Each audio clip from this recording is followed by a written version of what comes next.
இந்த நாளுக்குரிய தேவ வார்த்தை யோபு எழுதிய சரித்திரம் அதிகாரம் 1. ஊத்ஸ் தேசத்தில் யோபு என்னும் பெயர் கொண்ட ஒரு மனுஷன் இருந்தான். இந்த மனுஷன் உத்தமனும் சன்மார்க்கனும் தேவனுக்கு பயந்து பொல்லாப்புக்கு விலகிறவனுமாயிருந்தான். அவனுக்கு 7 குமாரரும் 3 குமாரத்திகளும் பிறந்தார்கள். அவனுக்கு 7000 ஆடுகளும் 3000 ஒட்டகங்களும் 500 ஏர்மாடுகளும் 500 கழுதைகளுமாகிய மிருக ஜீவன்களும் இருந்ததுமன்றி திரளான பணிவிடைக்காரர்களும் இருந்தார்கள். இதனால் இந்த மனுஷன் கிழக்கத்திய புத்திரர் எல்லாரிலும் பெரியவனாயிருந்தான். கர்த்தர் சாத்தானை பார்த்து, நீ எங்கே இருந்து வருகிறாய் என்றார். சாத்தான் கர்த்தருக்கு பிரதியுத்தமாக, பூமி எங்கும் உலாவி அதில் சுற்றித் திரிந்து வருகிறேன் என்றான். சபையோர் அவர்கள் மேல் விழுந்து அவைகளை சாய்த்து கொண்டு போனார்கள். வேலையாட்களையும் பட்டய கருக்கினால் வெட்டி போட்டார்கள். நான் ஒருவன் மாத்திரமே தப்பி இதை உமக்கு அறிவிக்கும்படி வந்தேன் என்றான். அவன் இப்படி பேசிக் கொண்டு இருக்கையில் வேறொருவன் வந்து, வானத்திலிருந்து தேவனுடைய அக்கினி விழுந்தது, ஆடுகளையும் வேலையாட்களையும் சுட்டெரித்து போட்டது. நான் ஒருவன் மாத்திரமே தப்பித்து இதை உமக்கு அறிவிக்கும்படி வந்தேன் என்றான். அவன் இப்படி பேசிக் கொண்டிருக்கையில் வேறொருவன் வந்து, கல்தேயர் 3 பவுன்சாய் வந்து ஒட்டகங்கள் மேல் விழுந்து அவைகளை ஓட்டி கொண்டு போனார்கள். வேலையாட்களையும் பட்டய கருக்கினால் வெட்டி போட்டார்கள். நான் ஒருவன் மாத்திரமே தப்பித்து இதை உமக்கு அறிவிக்கும்படி வந்தேன் என்றான். அவன் இப்படி பேசிக் கொண்டு இருக்கையில் வேறொருவன் வந்து, உம்முடைய குமாரரும் உம்முடைய குமாரத்திகளும் தங்கள் மூத்த சகோதரன் வீட்டிலே புசித்து திராட்சை ரசம் குடிக்கிற போது வனாந்தரம் வழியாய் பெருங்காற்று வந்தது.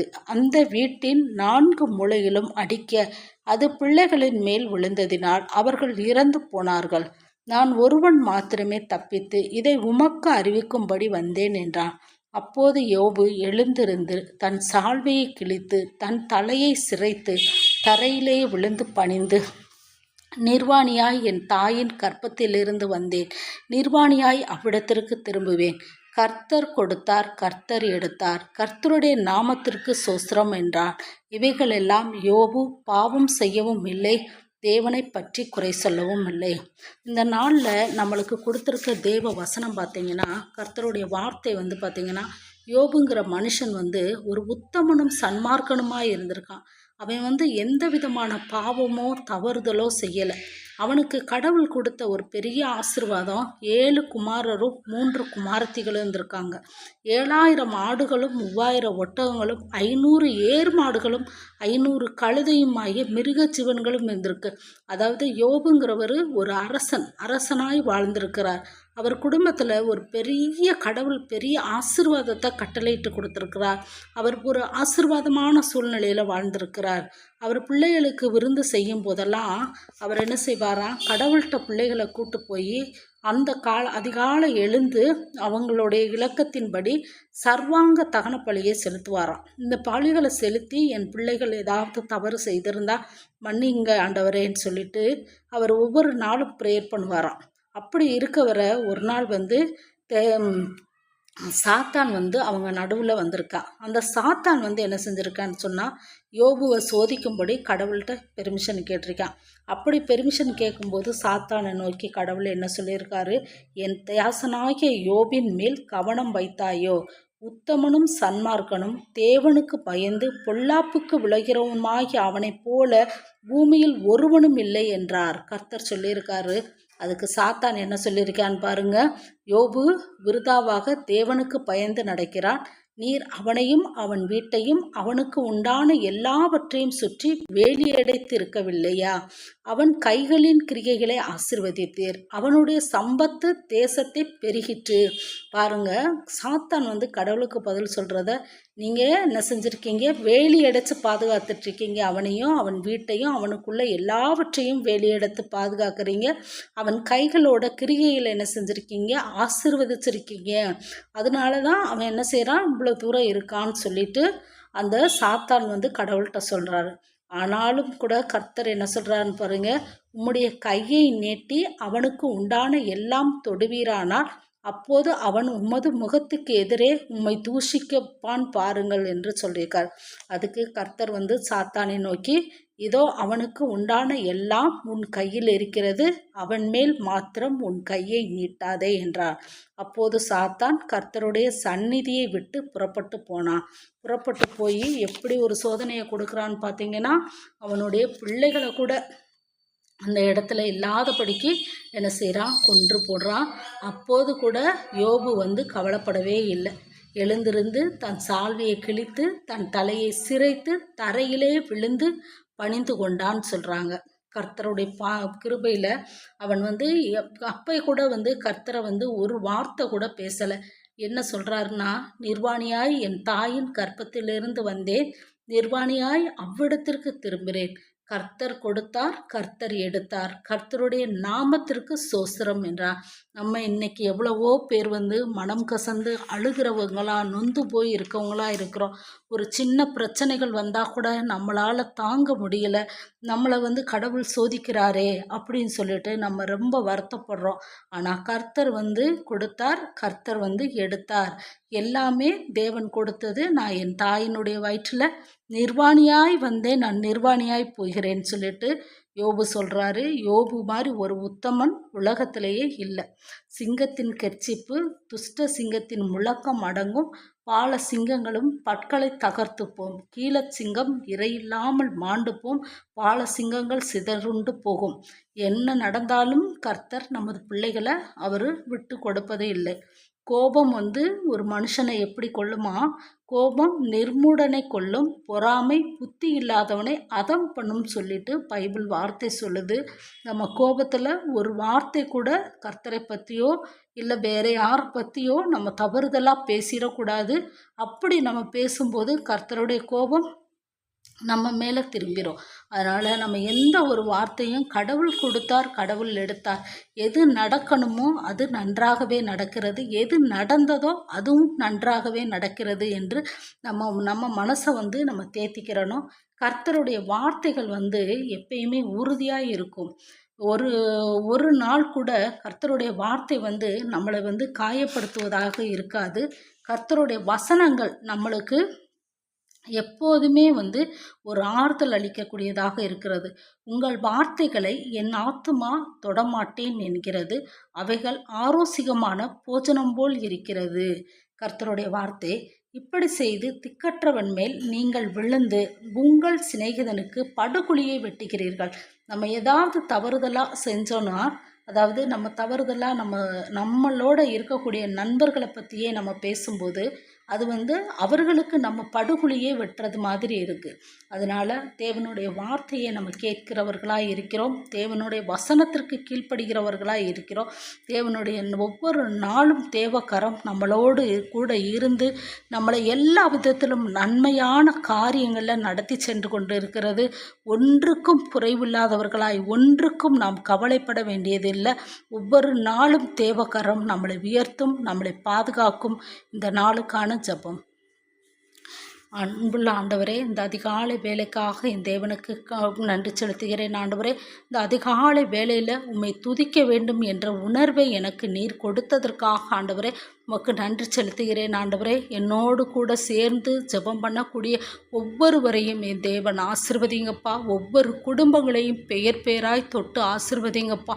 என் தேவ கரம் எல்லார் மேலும் இருப்பதற்காக நான் நன்றி செலுத்துகிறேன். ஆண்டவரே, எங்கள் வீட்டை சுற்றிலும் வேலியடைத்து பாதுகாக்கிற தேவனாய் நீர் இருக்கிறீர். ஆண்டவரே, நாங்கள் ஒன்றுக்கும் குறைவில்லாதவர்களாக ஆண்டவரே எங்கள் கையின் பிரயாசத்தின் பலனை நீர் ஆசிர்வதிக்கிறவராய் இருக்கிறீர். ஆண்டவரே, சாத்தானின் சோதனைகள் எங்கள் மேல் வந்தாலும் கூட கர்த்தாவே நீர் எங்களை விட்டு கொடுக்கிற தேவன் அல்ல. ஆண்டவரே, பால சிங்கத்தை கூட ஆண்டவரே, பால சிங்கம் தனது குட்டிகளுக்கு இரை இல்லாமல் போட்டாலும் கூட நீர் எங்களுக்கு இன்றைக்குமே ஒன்றும் இல்லாதபடிக்கு பாதுகாக்கிற தேவன். ஆண்டவரே, எந்த ஒரு குறைவும் வராதபடிக்கு எங்களை பாதுகாக்கிறவராய் இருக்கிறீர். ஆண்டவரே, எங்களுக்கு உணவுக்கு பஞ்சமில்லாதபடிக்கு ஒரு ஆசீர்வாதத்தை கட்டளையிடுகிற தேவன். ஆண்டவரே, எத்தனையோ கஷ்டங்கள் வருகிற போது போதும், கண்ணீர்கள் வேதனைகள் எங்களை தாக்குகிற போதும் ஆண்டவரே எசப்பா எங்களுக்கு ஒரு பெரிய ஆசீர்வாதத்தை கொடுத்து எல்லாவற்றையும் மாற்றுகிறீர் ஆண்டவரே. யோபுவை இரட்டத்தனையான ஆசீர்வாதத்தினால் ஆசீர்வதித்தீர் ஆண்டவரே. யோபினுடைய மனைவி ஆண்டவரே உம்மை தூசித்து உயிரை விட சொல்லும் போது கூட கர்த்தாவே யோபு உத்தமனாய் இருந்த ஆண்டவரே உம்மை தூசிக்காமல் கர்த்தாவே நீர் கொடுத்தீர் நீர் எடுத்தீர் என்ற வார்த்தையை சொல்லி ஆண்டவரே யோபுடைய மனைவியின் கண்களை திறந்தார் கர்த்தாவே. ஆனாலும் ஆண்டவரே அவருக்கு இரட்டத்தனையான பலன்களை என் தேவன் கொடுத்திருக்கிறீர் ஆண்டவரே. அதுபோல கர்த்தாவே எங்கள் குடும்பங்களை ஆசீர்வதிங்கப்பா, எங்களுக்கு கொடுத்திருக்கிற பிள்ளைகளை ஆசீர்வதிங்கப்பா. நாங்கள் செய்யக்கூடிய வேலைகள், கையிட்டு செய்யக்கூடிய வேலைகள், போக்குவரத்து எல்லாவற்றிலும் என் தேவ கரம் இருக்கட்டும் ஆண்டவரே. ஒன்றுக்கும் குறைவில்லாதபடிக்கு ஒரு ஆசீர்வாதமான சூழ்நிலை என் தேவன் எங்களுக்கு வாய்க்க பண்ணுகிறதற்காக நன்றி செலுத்துகிறேன் ஆண்டவரே. நீர் ஒருவரே பெரியவராய் இருக்கிறீர் ஆண்டவரே. அதிசயங்களும் அற்புதங்களையும் காண செய்கிறவராய் இருக்கிறீர் ஆண்டவரே. உன்னை அதிசயங்களை காண பண்ணுவேன் என்று சொல்லியிருக்கிறீர் ஆண்டவரே. நீர் அற்புதமாய் வாழ்ந்திடுவாய் என்று சொல்லியிருக்கிறீங்க ஆண்டவரே. இந்த உலகத்தில் நீர் எங்களை என்ன நோக்கத்திற்காக படைத்தீரோ ஆண்டவரே அந்த நோக்கத்தை காண்டவரே எசப்பா நிறைவேறும்படி எங்களை மாற்றி கொடுங்கப்பா. நாங்கள் செய்கிற வேலைகளை ஆசீர்வதிங்கப்பா. எங்கள் போக்கும் வரத்தும் ஆசீர்வதிக்கப்பட்டு இருக்கட்டும் ஆண்டவரே. இந்த உலகத்தில் இருக்கக்கூடிய எல்லா மக்களையும் ஆசீர்வதிக்கிற தேவனாய் இருக்கிறீர் ஆண்டவரே. குற்றம் குறைகள் இல்லாதபடிக்கு ஆண்டவரே எல்லாவற்றையும் மாற்றுகிற தேவனாய் இருக்கிறீர் ஆண்டவரே. நாங்களோ கல்லையோ மண்ணையோ வழிபடவில்லை ஆண்டவரே. நாங்கள் உயிருள்ள தேவனை ஆண்டவரே வழிபடுகிறோம் ஆண்டவரே. உயிருள்ள தேவன் எங்கள் ஜெபத்தை கேட்கிறவராய் இருக்கிறீர் ஆண்டவரே. எங்கள் கண்ணீரை துடைக்கிறவராய் இருக்கிறீர் ஆண்டவரே. எங்கள் கற்பத்தின் கனியை ஆசீர்வதிக்கிறவராய் இருக்கிறீர் ஆண்டவரே. உமக்கு நலமானதை, உம்முடைய பார்வைக்கு நலமானதை நாங்கள் செய்யும்படி எங்களை ஆசீர்வதிங்கப்பா. ஒன்றுக்கும் குறைவில்லாதபடிக்கு எல்லாரையும் ஆசீர்வதிங்கப்பா. வேலைக்கு போகிற மக்களை ஆசீர்வதிங்கப்பா. வீட்டில் இருக்கக்கூடியவங்களை ஆசீர்வதிங்கப்பா. படிக்கிற பிள்ளைகளை ஆசீர்வதிங்கப்பா. முதியோர்களை, வயதில் முதிர்ந்த பெற்றோர்களை ஆசீர்வதிங்கப்பா. ஏழைகள், அனாதைகள், விதவைகள், திக்கற்றோர், துன்பப்படுவோர், நோயினால் பாதிக்கப்பட்ட மக்கள், சரீர பலவீனங்களினால் பாதிக்கப்பட்ட மக்கள், ஒடுக்கப்பட்ட மக்கள், நலிவடைந்த மக்கள் ஆண்டவரே, குறையுள்ள மக்கள் ஆண்டவரே, சப்பானியானவர்கள் ஆண்டவரே, உடல் நலம் பாதிக்கப்பட்டவர்கள், உடல் உறுப்புகள் ஆண்டவரே ஏற்பட்டிருக்கக்கூடிய சேதாரங்கள் எல்லாவற்றிலிருந்து விடுதலை கொடுங்கப்பா. நோயில் இருந்து விடுதலை கொடுங்கப்பா. புதிய புதிய நோய்களில் பாதிக்கப்படக்கூடிய மக்களுக்காக ஜெபிக்கிறேன் ஆண்டவர். வைரஸ், கிருமிகள், தொற்றுகளுக்காக ஜெபிக்கிறேன் ஆண்டவர். எல்லாவற்றிலிருந்து என் தேவன் ஆண்டவர் மக்களை விடுவிக்கிறவராக இருக்கிறதுக்காக நன்றி கர்த்தாவே. குடும்பங்களை ஆசீர்வதிக்கிறதுக்காக நன்றி கர்த்தாவே. கொடுக்கப்பட்டுள்ள குடும்பங்களுக்காக நன்றி செலுத்துகிறேன் ஆண்டவரே. ஒவ்வொருவரையும் பேர் பேராய் தொட்டு ஆசீர்வதிக்கிற தேவனாய் இருக்கிறீர் ஆண்டவரே. கேளுங்கள் அப்போது கொடுக்கப்படும், தட்டுங்கள் அப்போது திறக்கப்படும், கேட்கிற எவனும் பெற்றுக்கொள்வான் என்று சொல்லியிருக்கிறீங்க. என் நாமத்தினால் நீ எதை கேட்டாலும் பெற்றுக்கொள்வாய் என்று சொல்லியிருக்கிறீங்க ஆண்டவரே. உமது ஆசீர்வாதமும் கிருபையும் உமது கரமும் ஆண்டவரே எங்களோடு கூட இருப்பதற்காக நன்றி கர்த்தாவே. இந்த நாள் முழுவதும் நீர் பொறுப்படுத்திக் கொள்வதற்காக நன்றி கர்த்தாவே. அலுவலகத்தில் ஏற்படக்கூடிய பணிச்சுமைகளுக்காக கூட ஜெபிக்கிறேன் ஆண்டவரே. ஒவ்வொரு பணியிலும் என் தேவன் கூட இருக்கட்டும் ஆண்டவரே. மருத்துவமனையில் மருத்துவர்களின் ஊழியங்களுக்காக ஜெபிக்கிறேன் ஆண்டவரே. மருத்துவமனைக்கு வரக்கூடிய நோயாளிகளை என் தேவன் ஆண்டவரே தன்னுடைய பலத்தினால் ஆண்டவரே சரி செய்வதற்காக ஜெபிக்கிறேன் ஆண்டவரே. ஒவ்வொருவரையும் ஆசீர்வதிப்பதற்காக ஜெபிக்கிறேன் ஆண்டவரே. குற்றவாளிகளுக்கு ஆண்டவரே குற்றத்திலிருந்து விடுதலை கொடுக்கிற தேவனாய் இருக்கிறீர் ஆண்டவரே. தன் தவறுகளை திருத்தி கொள்ளக்கூடிய அளவுக்கு ஆண்டவரே எசப்பா விசேஷமாக அவர்களுக்கு ஞானத்தை கொடுத்து ஆண்டவரே குற்றங்கள் எதுவும் ஏற்படாதபடிக்கு ஆண்டவரே இந்த உலகத்தை ஆண்டவரே ஏசப்பா இந்த இந்திய தேசத்தை என் தேவன் பாதுகாப்பதற்காக நன்றி செலுத்துகிறேன் ஆண்டவரே. இந்த இந்திய தேசத்தில் எங்களுக்காக கொடுக்கப்பட்டுள்ள முதலமைச்சருக்காகவும் அமைச்சர்களுக்காகவும் எங்களுக்காக கொடுக்கப்பட்டுள்ள அதிகாரிகளுக்காகவும் ஜெபிக்கிறேன் ஆண்டவரே. எல்லா குடும்பங்களையும் என் தேவன் ஆசீர்வதிக்கணும் ஆண்டவரே. என் தேவன் ஆசீர்வாதத்தை கொடுக்கிறவராய் இருக்கிறீர் ஆண்டவரே. அதை பெற்றுக்கொள்ள நாங்கள் ஆயத்தமாய் இருக்கிறோம் ஆண்டவரே. எல்லாவற்றையும் பெற்றுக்கொள்ள என் தேவன் உதவி செய்து கொடுங்க பண்ணுங்கப்பா. உமது கரம் எப்போதும் எங்களோடு கூட இருக்கட்டும் அப்பா. எங்கள் கையின் பிரயாசத்தின் பலன் ஆசிர்வதிங்கப்பா. எங்களை வேலி அடைத்து பாதுகாத்து கொள்ளுங்கப்பா. ஒரு குறைவும் வராதபடிக்கு என் கர்த்தாதி கர்த்தர் தேவாதி தேவன் எங்களுக்கு நிழலாய் இருந்து எங்களை வழிநடத்தி கொடுக்கட்டும் ஆண்டவரே. உமது தேவ சேனைகள் எங்களோடு கூட இருக்கட்டும் ஆண்டவரே. உங்கள் தேவ தூதர்கள் எங்களை வழிநடத்தி கொடுக்கட்டும் ஆண்டவரே. இந்த நாள் முழுவதும் ஒப்பு கொடுக்கிறேன் ஆண்டவரே. ஒரு குறைவும் வரக்கூடாது ஆண்டவரே. ஆசீர்வாதத்தை பெருக பண்ணி கொடுங்கப்பா. ஆசீர்வாதத்தினால் எங்களை நிரப்புங்கப்பா. உமது ஆசீர்வாதம் எங்களோடு கூட எப்போதும் இருக்கட்டும் ஆண்டவரே. இயேசுவின் இன்ப நாமத்தின் இந்த சிறிய ஜெபத்தை தாழ்மையோடு ஏறெடுக்கிறேன். ஆமீன். என் ஆத்மாவே கர்த்தரை சோஸ்திரி, என் முழு உலகமே பரிசுத்த நாமத்தை சோஸ்திரி. என்